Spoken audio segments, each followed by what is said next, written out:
नमस्कार दर्शकों, आज हम बात करेंगे सुप्रीम कोर्ट के द्वारा जो एससी वर्गीकरण किया गया है और सरकारों को भेज दिया गया है, तो उस निर्णय पर हम बात करेंगे जिससे समाज में विभिन्न तरह की भ्रांतियां पैदा हुई हैं और समाज को एक बांटने का काम हुआ है। तो उस पर सरकारें जो अपनी तरह से राजनीति कर रही हैं और समाज को बांटने का काम कर रही हैं, जोड़ने का काम नहीं कर रही हैं। उस विषय के संबंध में आज हमारे साथ मौजूद हैं सुरेश जी, जो एक अध्यापक भी हैं और बामसेफ के एक पद अधिकारी भी हैं और समाज के शुभचिंतक हैं और समाज के विषयों पे इनका विश्लेषण जारी रहता है। तो आज हम इनसे बात करेंगे जो एससी समाज का जो वर्गीकरण का जो फैसला आया है, तो उसके संबंध में हम विस्तार से बात करेंगे। इस फैसले में जो समाज को बांटने का काम किया गया है, उस पर सामाजिक एकता कैसी बने रहे, समाज कैसे एक साथ रहे, कैसे एक दूसरे पर आरोप प्रत्यारोप ना करे और एक दूसरे को साथ लेकर के चलें, तो उस पर हम एक पॉजिटिव कह सकते हैं, पॉजिटिव एक जो है ना विचार रखना चाह रहे हैं ये, तो उस संबंध में हम बात करेंगे। सुरेश जी, तो जी, बहुत आपका बहुत धन्यवाद स्वागत है। आपका। Thank you sir.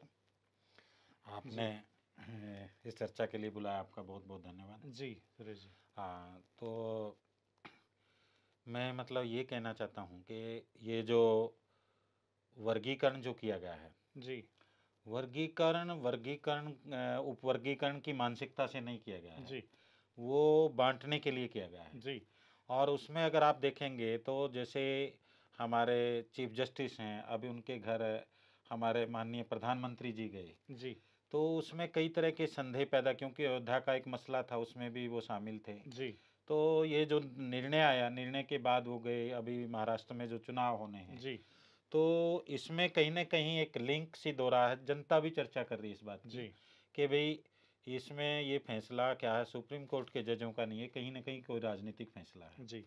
और आप इसमें एससी वर्गीकरण के फैसले की बात कर रहे हैं आप? हाँ हाँ जी बिल्कुल, ऐसी वर्गीकरण में मैं ये मतलब ये वर्गीकरण जो किया गया है जी उसको ठीक तरीके से अगर सरकार करती तो शायद अच्छा रहता। जी। लेकिन वो किस तरह वर्ग से ठीक करती तो? मतलब एक तो देखिए, पहली बात तो ये है कि वर्गीकरण किसी भी तरीके से लाभदायक नहीं है। जी फिर भी अगर हम देखते हैं, अगर कमजोर वंचित जातियां कुछ अगर हमारे अंदर रह गई हैं, जी उनको लाभ पहुंचाया जाए, जी तो उस लाभ के लिए जो सिस्टेमेटिकली जो उनको विधानसभा में या लोकसभा में जो प्रस्ताव पारित करने चाहिए थे या जनगणना करनी चाहिए थी, जी दोनों तरफ की जो वर्गीकरण के चाहने वाले जी लोग हैं उनकी कितनी संख्या है, जी जो आज वर्गीकरण का विरोध कर रहे हैं उतनी उनकी कितनी संख्या जी। है, दोनों की कितने लोगों को लाभ हुआ, कितनों कौन रह हाँ गया? हाँ, उसका एक आंकड़ा आना चाहिए था। आंकड़ा आना चाहिए तो था। उसी आंकड़े के तहत दूसरा में ये है कि हरियाणा सरकार ने जो किया, जी वो कुल कुल मिलाकर के है, बांटने का मकसद तो था ही, जी लड़ाने का भी मकसद था। जी। हरियाणा और सरकार ने क्या किया? अभी हरियाणा हरियाणा सरकार सरकार ने एक ये सिद्ध करने का प्रयास किया, सिद्ध किया है, अभी म- सिद्ध करने की कोशिश की जा रही है। हाँ ये किया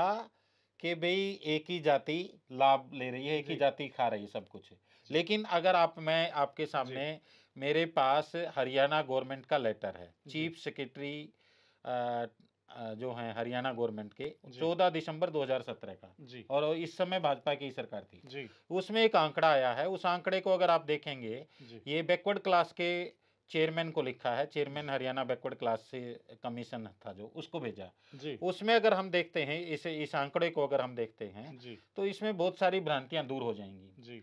तो मैं इस पर क्या है इसका, थोड़ा-सा इसमें बताएँगे दर्शकों हाँ को? हाँ बिल्कुल, देखिए अभी हरियाणा सरकार ने क्या किया, भाई हरियाणा में से एक शेड्यूल कास्ट की एक ही जाति सारा लाभ ले रही है, एक ही जाति सब कुछ खा रही है। जी, लेकिन किसी पत्रकार ने जी, और हरियाणा सरकार ने ये नहीं बताया कि जी, भाई इसके अलावा भी कोई ऐसी जातियां हैं जो शेड्यूल कास्ट में, जैसे चमार जाति की तरफ इशारा किया उन्होंने, एक जी, ही जाति खा रही है। जी, अगर आप दूसरी जातियों की तरफ आप देखेंगे, जी। तो उनका अगर हम देखते हैं तो वो किसने इशारा संख्या में किया? कम है। किसने इशारा किया? देखिए, मैं तो कहूँगा हरियाणा के मुख्यमंत्री ने, जी, हरियाणा के शेड्यूल कास्ट कमीशन ने भी जी, मतलब सरकार के इशारे पर, प्रोफेसर रविंदर बलियाला जी, जी, उन्होंने जो स्टेटमेंट जारी किया, उसके बाद जो एक कैबिनेट ने आनन फानन में जो निर्णय लिया, जी अखबारों में जो स्टेटमेंट दी गई कि जी भाई एक ही जाति खा रही है, जी मतलब एक ही जाति, मतलब उनका मकसद ये था कि ये लड़ें आपस में। जी लेकिन मैं आपके सामने कुछ तथ्य हरियाणा गवर्नमेंट के ही रख रहा हूँ, कुछ जी आंकड़े।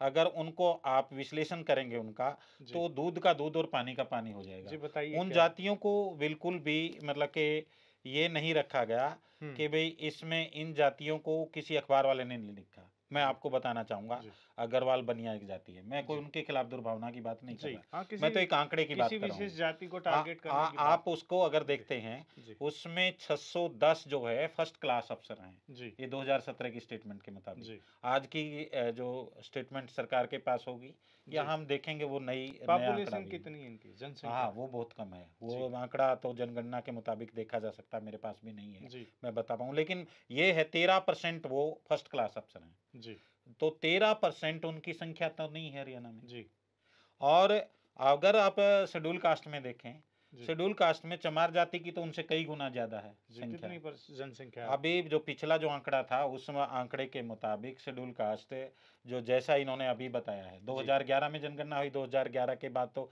जनगणना नहीं हुई। जी, 2011 की जनगणना के मुताबिक उन्होंने 64 लाख के करीब हरियाणा सरकार ने आंकड़ा दिया है, जी, और उसमें से 30 लाख के लगभग अकेली चमार जाति है। जी। तो अब तो ये 64 लाख में से अगर 30 लाख की बात करें तो फिर लगभग 50% है हाँ, वो। लगभग 50% है, और उसमें जी, कुछ ऐसी जातियाँ जो चमार जाति ही है, वो एक तरह से मेघवाल है, जी, उसको अलग काउंट किया उसमें। जी, अगर वो चमारी ही की कैटेगरी है क जी। मेघवालों, अगर उनको आधर्मी है, अगर उनको जोड़ दिया जाए, इस तरह हरियाणा की में अधर्मी हैं और मेघवाल तो है नहीं। हैं कुछ एरिया में। कुछ हैं होंगे हैं नाम कुछ मात्र है। है जो भी है संख्या, जी, वो संख्या अगर उनकी जोड़ दी जाए, जी, तो फिर एक और संख्या बढ़ सकती है। जी, मैं कोई संख्या बढ़ाने की और उसकी बात नहीं, मैं तो ये चाह रहा हूँ कि इस पर समाज के सामने एक सही दृष्टिकोण आना जी। चाहिए, और ताकि ये जो आपसी की लड़ाई सही है वो ख दृष्टिकोण क्या आना चाहिए? यही तो मैं बता रहा था कि जी, अग्रवाल बनिया है वो 610 हैं फर्स्ट क्लास, जी, 13% हैं अकेली जाति। जी, आप एक अरोड़ा खत्री हैं, वो जी, 557 हैं जी, इस सूचना के मुताबिक। 11 पॉइंट है जो 11.88 है जो, नहीं, वो लगभग 12% हैं वो। सुरेश जी, हाँ। एक बात छोड़िए, हुँ, क्योंकि आप बात कर रहे हैं एक हरियाणा के सिर्फ एक आंकड़े की बात कर रहे हो, जो आप चीफ सेक्रेटरी की 2017 की बात कर रहे हैं। हम तो ये बात करने जा रहे हैं जो शेड्यूल कास्ट का जो वर्गीकरण किया है इन्होंने, उप वर्गीकरण हुँ, किया है, हुँ। तो उस पे जो बाँटने वाले लोग हैं, वो आपको लगता नहीं कि जो कर्मचारियों का जो आरक्षण है, उसको विभाजन करने का काम नहीं किया सरकार ने या सुप्रीम कोर्ट ने। उन्होंने समाज को बाँटने का काम किया है। अगर हिस्सेदारी की बाँटने की बात होती, तो हिस्सेदारी तो जनसंख्या के आधार पे बाँटी जा सकती है, कि भई जिसकी जितनी संख्या है। अगर मान लो शेड्यूल कास्ट समाज की बात करें, मान लो चमार समाज 20% है या 10% है, या जो बाकी अन्य समाज हैं, जो वो उनके हिस्सेदारी के हिसाब से अगर विभाजन किया जाता, हिस्सेदारी दी जाती, तो वर्गीकरण सही है। अगर समाज को बाँटने के लिए कि कौन क्रीमी लेयर हो गया, कौन क्या हो गया, क्रीमी लेयर कहाँ से है? मतलब किसी क क्रीमी लेयर की कोई परिभाषा है नहीं। क्योंकि आज आप चीफ सेक्रेटरी हो, आप मंत्री हो, किसी भी पोजीशन पे हो, देश के किसी भी आप सिस्टम पे कहीं पे भी बैठे हो आप। चाहे आप जुडिशरी में हो, चाहे आप इसमें अपना डेमोक्रेसी के जो है लोकतंत्र प्रणाली के जो 3 भाग हैं, हुँ, आपका विधायिका है ना? कार्यपालिका, आपका न्यायपालिका। कार्यपालिका है, न्यायपालिका है। आप किसी भी पोजीशन पे, वहीं पे आप प्रताड़ित किए जा सकते हो आप। आप जस्टिस कर्नन की बात कर सकते हो, है ना?